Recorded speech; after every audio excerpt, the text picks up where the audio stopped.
አቡም መስራቁም የነበሩት ለይቶ ኢትዮጵያ ለዲሞክራሲ ሬዲ አይደለችም ስለዚህ የሆነ ሶፍት ኦቶሪቴሪያን መንግስት መጥቶ ስልጣን ቢይዝ የተሻለ እድል ይኖራል የተረጋጋ ሀገር እንዲኖር የሚል ነበር የኔ አቋም እዛ ጊዜ ደግሞ የነበረው ኖ እንግዲህ በኋላ አምባገነናዊ ስርዓትን መሸከም የሚያስችል ጫንቃ የላትም ከፍተኛ የሆነ የህዝብ መነቃቃት ተፈጥሯል ከፍተኛ የሆነ የብሔር አቀንቃኝነት ኮንሽስነስ ተፈጥሯል ይሄንን ለማፈን መሞከር ያፈነዳዋል ታቶ ማይ አርጊመንት ከዛ በወቅቱ ዛም ሀገር ከነበሩ የዲፕሎማቲክ ኮሚኒቲ ሰዎች ጋርም በውጭ ኃይሎችም የነበሩበት ነገር ግን ያኔ they went as far as giving him the Nobel Prize እኮ ነው ማለት አደፋፈሩት እኛን ለመስማት እድል አልነበረም ኢምቦልድን አድርገው ገፉትና I don't think that had much of an impact ጥሩ ሌሎችን ነገሮች በኋላ እንመለስባቸዋለን ወደ ኢኮኖሚ ጉዳይ ሳናልፍ አንድ ሁለት ጥያቄዎችን ላንሳ ምናልባትም ጠንካራ ነገሮች ይመስሉኛል በርካታ ሰዎች በዛ የሚያምኑ ሰዎች ስላሉ ነው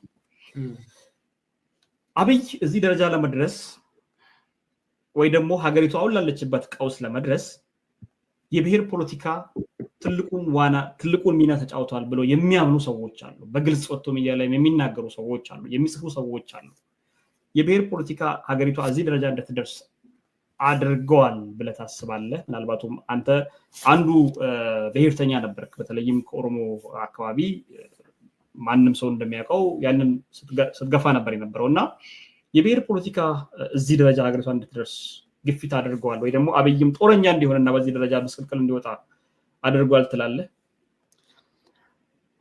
ኢትዮጵያ እንግዲህ ከመስራታ ጀምሮ የብሔር ግጭት ውጤት ነች እንደ ብዙ ሀገሮች የብሔር ግጭት ስንል አንዱ የበላይነት ለመያዝ አንዱ ደግሞ ከዛ የበላይነትና ጭቆና ለመላቀቅ የሚያደርገው ትግል ሼፕ ያደረጋት ሀገር ነች ሀገር የመጀመሪያ ስቴት ፎርሜሽን ምን ነው ሀገር መስረታ ህዝብና ድንበር አሁን ያለውን ቅርጽ እንዲያደርግ የሚደረገው ጦርነት የብሔር ቅርጽ የነበረው ነበር ከዛ በኋላ ደግሞ ያ የፈጠረው የፖለቲካዊ ኢኮኖሚያዊ እና ማህበራዊ መዛነፍ ነበር ያንን ለማስተካከል ደግሞ የብሔር ጥያቄ ተነሳ የብሔር ትግል አይነበር ያ የብሔር ትግል ደግሞ የፈጠረው ሌላ ፖለቲካ ቀውስም ፈጠረ ይሄድን እኛ ላይ ደረሰ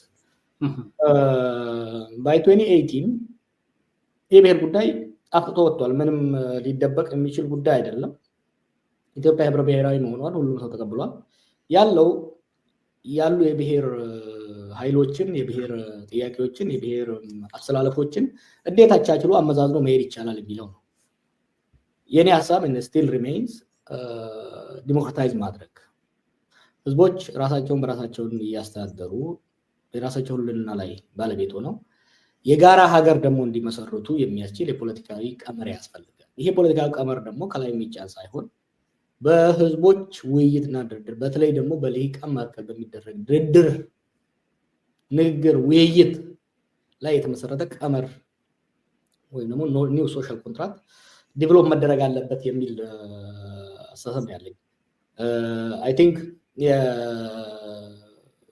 አሁንም ቢሆን ወደፊት ስንሄድ እነዚህን ጉዳዮች ለማፈንም መሞከር አይፈታም መበታተን አለብንም የሚለውም አይደለም መጨፍለቅም አለብን የሚለውም አይሆንም ተደራድሮ ኢኩሊብሪየም ማግኘት አስፈላጊ ይመስለኛል ስለዚህ የብሔር ፖለቲካ በዛች ሀገር ውስጥ አሁን ላለው ቀውስ ጦርነት አስተዋጽኦ አለው የሚል እምነት አለ ማለት ነው ደጋማው እስቲ የብሔር ፖለቲካ በዛች ሀገር ውስጥ አሁን ላለው ጦርነትና ቀውስ እንዲሁም አሁን ላለው ሁለንተናዊ ችግር የብሔር ፖለቲካ የራሱን አስተዋጽኦ አበርክቷል ብለህ ታምናለህ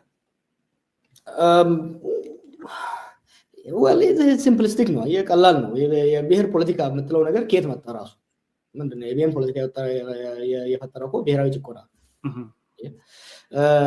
ብሔራዊ ጭቆና የብሔር ኮንሽስነስን ፈጠረ የብሔር ኮንሽስነስ ፍራግመንቴሽንን ፈጠረ መከፋፈልን ፈጠረ የዚህ ግን ኮመን ዲኖሚኔተሩ ምንድነው አምባገነናዊነት ነው ከንጉሶቹ ዘመን ጀምሮ የነበረው አንድን ሐሳብ አንድን ፍላጎት ያንን ግለሰብ ነው ያንን ቡድን የበላይነት ለማስፈን በጉልበት መሄዱ ነገሮችን እያወሳሰበ ሄደ። የብሔር ፖለቲካ የሚለውን አይደንቲቲ ፖለቲክስ ከሆነ በዓለም ላይ ኦልሞስት አብዛኛው ፖለቲካ የማንነት ፖለቲካ ኮምፖነንት አለ። አሁን በተለይ አሁን በምዕራቡ ዓለም ላይ የማንነት ፖለቲካ የበላይነቱን እየያዘ የመጣበት ሁኔታ ነው ያለው።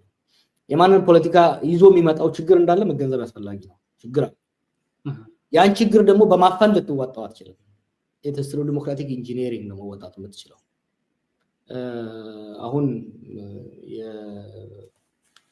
የቀኝ ዘመም የነጭ ብሔረተኞች የሚያደርጉትን እንቅስቃሴ አለ፣ በአውሮፓም በአሜሪካም የሚደረግ አለ። ያንን ለማፈን ብትሄድ ሊፈጥር የሚችለውን ግጭት ማሰብ መቻል አለ። ያንን ልትቋቋም የምትችለው ስሩ ኢንስቲቱሽናል ኢንጂነሪንግ ስሩ ዲሞክራቲክ ፕሮሰስ መሆን መቻል አለበት። በሀሳብ ገበያው ላይ በፖለቲካል ማርኬት ፕሌሱ ላይ እንዲሸነፍ ማድረግ እንጂ በጉልበት ለመጨፍለቅ ሄዳለሁ ካልክ አደጋ ይፈጥራል። ጥሩ፣ ሌሎቹን ተመልሰን እንመጣባቸዋለን። ከዚህ ጋር በተገናኙ በኋላ ላይ በደንብ የምናነሳቸው ጉዳዮች አሉ። ከብሔር ጋር በተገናኘ ከተረኝነት ጋር በተገናኘ ያለውን ነገር በደንብ የምንመጣባቸው ነው የሚሆነው። አሁን ግን ወደ ኢኮኖሚ ጉዳይ ልመልስህ። በዘመነ ብልጽግና ኢኮኖሚ የሀገሪቱ ኢኮኖሚ እንዴት ነው በአንተ እይታ የሚገለጸው? በርካታ ሰዎች ኢኮኖሚ ተሽመድምዷል፣ ሁሉ ነገር ቅድም አንተም ስታነሳ እንደነበረው ለገበሬው እንኳን የሚቀርበው የአፈር ማዳበሪያ በጣም ከ3 እጥፍ በላይ ጨምሯል። የሰራተኞች ኑሮ ደረጃ ወርዶ ብዙ ነገር የሚገልጹ ሰዎች አሉ። መምህራን ጭምር ከተማሪዎቻቸው ጋር ተሰልፈው መንግስት በሚያቀርበው ምግብ እስከ መመገብ የደረሱበት ሁኔታን የኢኮኖሚው ውድቀትና የኑሮ መጋሸብን በዛ ደረጃ ይገልጹታል። ብልጽግና ደግሞ በደብል ዲጂት ነው እያደግን ያለ ነው። ከዚህ ቀደም ከነበረው ተጨማሪ በጣም ብዙ ነገር አድርገናል። ከዛም አልፎ ተርፎ ይሄ ሰሞኑንም የምንከተለው የኢኮኖሚ ፖሊሲ ሀገሪቱን ለብልጽግና አደርሷታል። ብልጽግና ላይ ነው ይላሉ ቅድም ባነሳውን መንገድ። ለዚህም የገነቧቸውን ፏፏቴዎችና የተገነቡትን ሪዞርቶች እያነሱ ይሄ የኢኮኖሚ እድገት መገለጫ ነው ብሎ ያነሳሉ። ለአንተ የሀገሪቱ ኢኮኖሚ ዛሬ ምን ላይ ነው ያለው? እንግዲህ ለዲቴይልድ አናሊሲስ ለፕሮፌሽናል ኢኮኖሚስቶችን ማናገር ይበጃል። ከፖለቲካው አንጻር ስታየው የኢትዮጵያ ኢኮኖሚ መዳከም የጀመረው ኦልሞስት ላለፉት 12 ዓመታት በላይ ኢኮኖሚ እየተዳከመ ነው እየሄደ ያለው።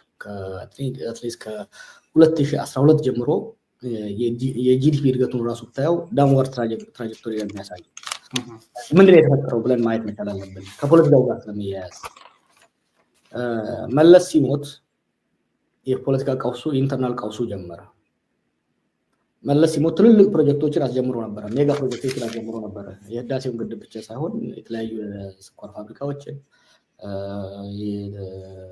ኢንዱስትሪያል ፓርክ፣ ብዙ ነገሮችን የማዳበሪያ ፋብሪካዎችን አስጀምሮ ነበር። የነበረው ሀሳብ ምንድነው? ትዝ ይላል ግብርና መር ኢኮኖሚ ተሰራ፣ ከዛ ወደ ኢንዱስትሪያላይዜሽን እንሻገራለን በሚል እነዚህ ትልልቅ ኢንዱስትሪዎች ትልልቅ ፕሮጀክቶች ተጀመሩ። ችግሩ ምንድነው? የፖለቲካ ሁኔታውን ሳያስተካክለው ስለሆነ ይሄን ነገር ያስጀመረው። እሱ ሲሞት እነዚህን ፕሮጀክቶች እንዲመሩ ኃላፊነት የተሰጥቷቸው የነበሩ የሲቪል እና የወታደራዊ አመራሮች የየራሳቸው ኩባንያ ነው ያደረጉት። ከፍተኛ የሆነ የሙስና ተንሰራፋበት። እነዚህ ፕሮጀክቶች ወይ አልተጠናቀቁም ወይ ደግሞ ሲጠናቀቁም የሚጠበቀውን ምርታማነት ማስገኘት አልቻሉም። እነዚህ ፕሮጀክቶች በከፍተኛ ብድር ነው የተሰሩት። እነዚህ ፕሮጀክቶች ከተሰሩ በኋላ ወይ አንዳንድ አሁን ለምሳሌ ያሉ የስኳር ፋብሪካዎች ነው 20 30 40 ዓመት ሌላ ሀገር የሰራ ፋብሪካ በአዲስ መልኩ መጥቶ ስለተቀጠመ በአንድ ወር በሁለት ወር ውስጥ የተሰበረ ማለት ነው። እና አይደለም ትርፍ ሊያመጣ ብድሩን መክፈል አልቻሉም እነዚህ ፋብሪካዎች። ያለው ማዳበሪያ ፋብሪካም ትልቅ ገንዘብ ነው የወጣበት፣ ቢሊየንስ ወጥቶበት አላለቀም። የህዳሴ ግድብ አሁን የሚመጻደቁበት ራሱ ብትወስድ ኢኒሻል ከተጀመረበት በስንት እጥፍ ነው የወጣበት። ከብሔራዊ ደህንነት ወይ ከናሽናል ሴኩሪቲ አንጻር ጥቅም ሊኖረው ይችላል እንጂ ኢኮኖሚካሊ ሊኖረው የሚችለው እስካሁን የወጣበትን ወጪ ለመመለስ በጣም ብዙ ዓመት ይፈጅበታል ማለት ነው። ሶ እስከ ፌር ለመሆን ነው ከአብይ በፊትም ኢኮኖሚው ችግር ውስጥ ገብቶ ነበር።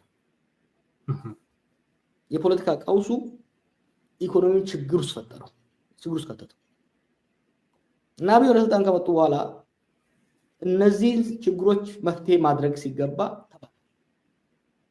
አንደኛ ሙስና ኦፊሻል ከቨር አገኘ፣ ኦፊሻል ተቀባይነት አገኘ። አሁን ያለው ሙስና እኮ ሙስና ልትለው አትችልም። ዴይ ላይት ሮበሪ የቀን ዝርፊያ ነው እየተካሄደ ያለው አንድ። ሌላው ደግሞ እነዛ ፕሮጀክቶች ወይ በቆሙበት እንዲቀሩ ሆነ። አስራ ምናምን ስኳር ፋብሪካዎች ነበሩ እንዲገነቡ የታሰቡት። ከነሱ ውስጥ አሁን የሚሰራው እኮ አንድ ወይ ሁለት ቢሆን ነው። ብድር አለባቸው፣ ብድራቸውን መክፈል አልቻሉም። እዳ በእዳ ሆነ ሀገሪቷ ማለት ነው። ምርታማነቱ እየጠፋ ሄደ። ከዛ ወዲህ ጦርነቱ በትግራይ ላይ ብቻ የሰማሁት $28 ቢሊዮን የሚሆን ኪሳራ ያደረሰበት። አማራ ክልል ባለፈው ሳምንት ነው 2 ሳምንት በፊት መልሶ ለመገንባት 10 ቢሊዮን ያስፈልጋል የተባለው። አማራ ክልል ያን ያህል ካስፈልገ ኦሮሚያ ውስጥ ከነበረው ውድመት አንጻር የደረሰውን መገመት አዳገት።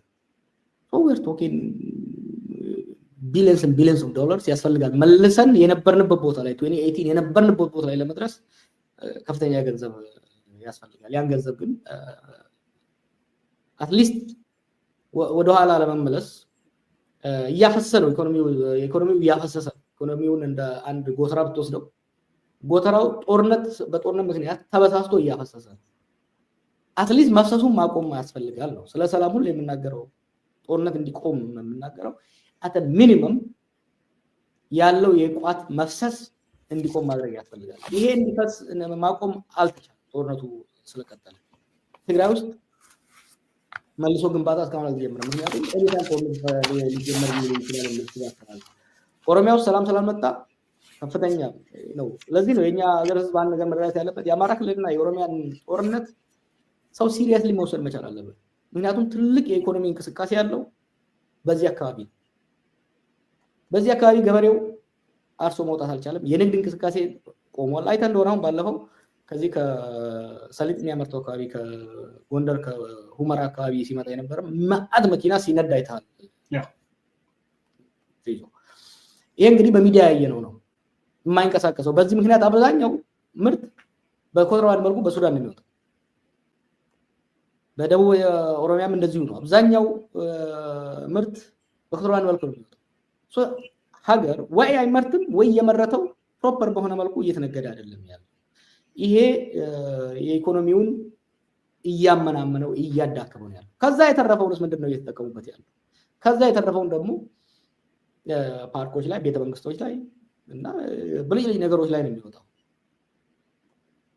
ምርታማነትን አይጨምርም፣ የስራ እድልን አይጨምርም። እስቲ ካለ ኢኮኖሚስቶችንም የመንግስት ሰዎችን ባለፉት 7 ዓመታት የተሰሩ ፕሮጀክቶች ምን ምን ናቸው? ስንት ስራ እድል ፈጠሩ? ምን ያህልስ ዌልዝ ክሬት አደረጉ? ምን ያህል ሀብት ለሀገር ፈጠሩ? ፓርኮቹ፣ ሪዞርቶቹ ቀላል ገንዘብ አይደለም የሚወጣባቸው። በጣም ቆንጆ ናቸው። በጣም መስህብ አላቸው። ለምሳሌ ጎርጎራ የሚባል ሰርቷል አማራ ክልል ከፍተኛ ገንዘብ ፈሶበት አይደለም። ጎርጎራ ሰው ላሊበላ መሄድ አይችልም ዛሬ። ድሮ እኮ ኢትዮጵያ ውስጥ ለምሳሌ ቱሪዝም ትልቁ ቱሪዝም ሄደው ወይ አክሱም፣ ጎንደር፣ ላሊበላ፣ ሶፍ ዑመር አይደለም። ዛሬ አክሱም የሚሄድ የለም፣ ጎንደር የሚሄድ የለም፣ ላሊበላ የሚሄድ የለም። ዋይ ቢኮዝ ኦፍ ዋር። ሶ የኢትዮጵያ ኢኮኖሚ ከፍተኛ ችግር ውስጥ አለ። ይሄን ኢኮኖሚ መልሶ ለመገንባት አሁን የሚደረገው የብየዳ ስራ ብዙም አያስኬድም። የሚያዋጣው አንደኛ ጦርነትን ማስቆም። ፈርስት ቲንግ ጦርነትን ካስቆምክ አትሊስት ፍሰቱን የሀብት መባከንን መቀነስ ትችላለህ። ከዛ በኋላ ኢኮኖሚ መልሶ መገንባት ሪኮንስትራክሽን መግባት ይቻላል። መልካም። ከዚህ ጋር በተገናኘ ወደ ወታደራዊ አቋም እንመለሳለን። የሀገሪቱን ወታደራዊ አቋም ቅድም ከነበረውና አሁን ወዳለው እንመለሳለን። ብልጽግና በርካታ ነገሮችን ያነጻጽርና ያነሳል። ወታደራዊ ደረጃችንን ስንመለከት ብዙ ትጥቅ ታጥቀናል፣ ተተኳሾች አምርተናል፣ እንዲሁም ድሮንና ጥይት ጭምር ማምረት ጀምረናል የሚለውን ነገር ስንመለከት ነበር የነበረው ሰሞኑን።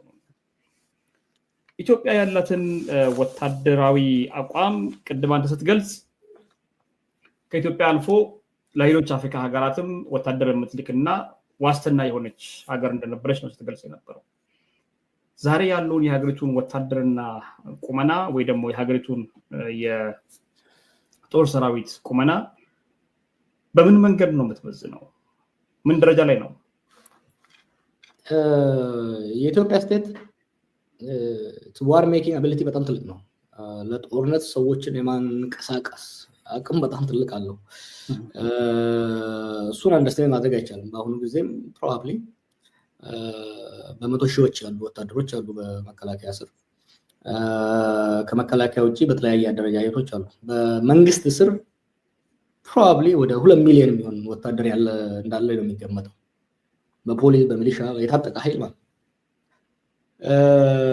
ከዛ ውጭ ደግሞ ቲዲኤፍ፣ ፋኖ፣ ኦኤልኤ ሌሎችም ደግሞ የራሳቸው ኃይል አለ። ኢትዮጵያ ውስጥ አሁን ያለው የታጠቀ ኃይል የጠመንጃ ችግር አይደለም፣ የጥይት ችግር አይደለም ኢትዮጵያ ውስጥ ያለው። ይሄን የኛ ሰው መረዳት አለበት። መንግስት ውስጥ ያሉት ከመንግስት ውስጥ ውጭም ያሉት አሁን ኢትዮጵያ ውስጥ ያለው ችግር የወታደር እጦት አይደለም። አይታችሁ እንደሆነ አሁን በየወሩ ከብር ሸለቆ፣ ከጦል ላይ፣ ከኡርሶ በየወሩ በየሁለት ወሩ በሺዎች ወጣቶች ይወጣሉ። ኢትዮጵያ 130 ሚሊዮን በላይ ህዝብ እንዳላት ይገመታል። ከዚህ ውስጥ አብዛኛው ወጣት ነው። ከ130 ሚሊዮን ውስጥ 10% ራሱ በወታደር እድሜ ውስጥ አለ ብትለው ከ18 እስከ 25 ምናምን ባለው ብትወስደው ራሱ we are talking over 10 million 30 million people። በጣም ትልቅ ኃይል ነው። በጣም ትልቅ እንትን ነው። በዛ ላይ ስራ አጥነት የለም፣ ስራ የለም። ከፍተኛ የስራ አጥነት አለ። ትምህርት ቤት እየገባ አይደለም። በከፍተኛ ደረጃ 3% 4% ነው 5% ነው እያለፈ ያለው። ያለፈው ራሱ ከዩኒቨርሲቲ ወጥቶ ስራ አያገኝም። ሰው ወታደር የሚገባ ሰው አጣጣ። ዛሬ ማንም ሰው ካምፕ ቢከፍት ኢትዮጵያ ውስጥ ወታደር ይመሰርታል። ያ ችግር አይደለም፣ ያ አይደለም ችግሩ። የወታደር ቁጥር ችግር ያ አይደለም ችግሩ። እንዳውም የወታደር መብዛት ኢትዮጵያ ችግር ፈጥሯል። ምክንያቱም ዲስኦርጋናይዝድ ቫዮለንስ፣ በተረጋጋ ፖለቲካ የማይመራ በተረጋጋ ፖለቲካዊ ተቋም የማይመራ ኢንስቲቱሽናላይዝድ ያልሆነ ኢንስቲቱሽናል ኦርደር የሌለው ቫዮለንስ ዲስትራክቲቭ ነው። ሀገር ያፈርሳል፣ ሀገር አይገነባም። አንዱ እሱ ነው። ሁለተኛው ከዚሁ ጋር ተያይዞ ለምንድን ነው መከላከያ አማጽያኑን ማሸነፍ ያልቻለው? አማጽያኑን ማሸነፍ አልቻለም። ያልቻለው ቁጥር ስላጣ፣ ጥይት ስላጣ፣ ጠመንጃ ስላጣ አይደለም። የአብይ ሆመቾ ላይ ኤክስፖርት ጀምራለሁ የሚለው ውሸት ተውና እውነት እንኳን ብትል የኢትዮጵያ መከላከያ ኃይል ችግሩ የትጥቅ ጦት አይደለም፣ የፐርፐዝ ማጣት ነው። የፖለቲካው አለመረጋጋት ወታደሩን በጣም ገፍቶታል። ለምንድን ነው ኦሮሚያ ውስጥ እኮ መከላከያ ወለጋ ሲገባ መሮቆ ገና ጊዳሚ አካባቢ ጠረፍ ላይ ነበር፣ ሱዳን ጠረፍ ላይ ነበር። ከዛ ገፍቶ እስከ ሱሉልታ እንዴት ሊደርስ ይቻለ የሚለውን ወይ ደግሞ አማራ ክልል ውስጥ አማጽያኖቹ በቁጥር በልጠውት አይደለም፣ በትጥቅ በልጠውት አይደለም፣ ለምን ነው መደምሰስ ያቃተው ብለህ ማጠየቅ መቻል አለብህ። ቢኮዝ ፕሮፐር ካውንተር ኢንሰርጀንሲ ስትራቴጂ የለም። ካውንተር ኢንሰርጀንሲ ጸረ ሽምቅ ሶስት ኮምፖነንቶች አሉ፣ ፖለቲካዊ፣ ኢኮኖሚያዊ እና የጸጥታ ወይም ወታደራዊ።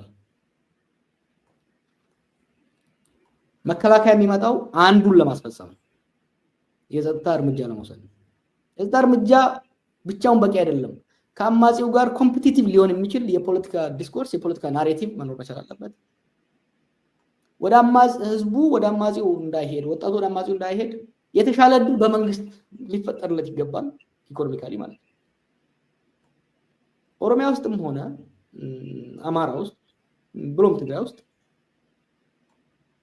ወይ የፖለቲካ እጥረት አለ፣ ወይ የኢኮኖሚ እጥረት አለ፣ ወይ ሁለቱም እጥረት አለ።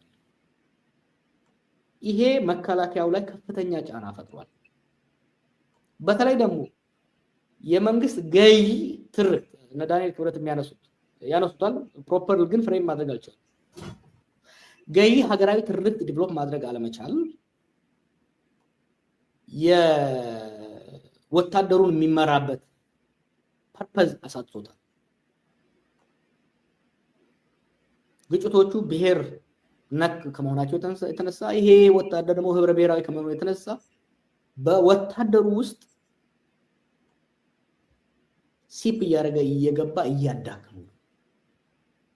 ለመጀመሪያ ጊዜ እኮ ነው በታሪካችን አማጽያን በተለይ ደግሞ ኮንቬንሽናል ጦር ላይ ሳይደርሱ፣ ኮንቬንሽናል ፋይቲንግ ካፓሲቲ ላይ ሳይደርሱ በመቶዎች የወታደሮችን እየማረኩ ዲስፕሌይ ማድረግ የተያየ ነው በቅርብ እኮ ነው። ወያኔና እነ ሻዕቢያ ድሮ የደርግን ወታደር በዚህ ደረጃ መማረክ የቻሉት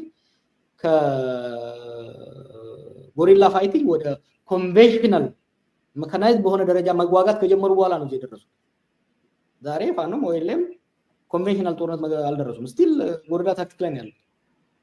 ሶ ዋይ ኢዝ ኢት በተጋጩ ቁጥር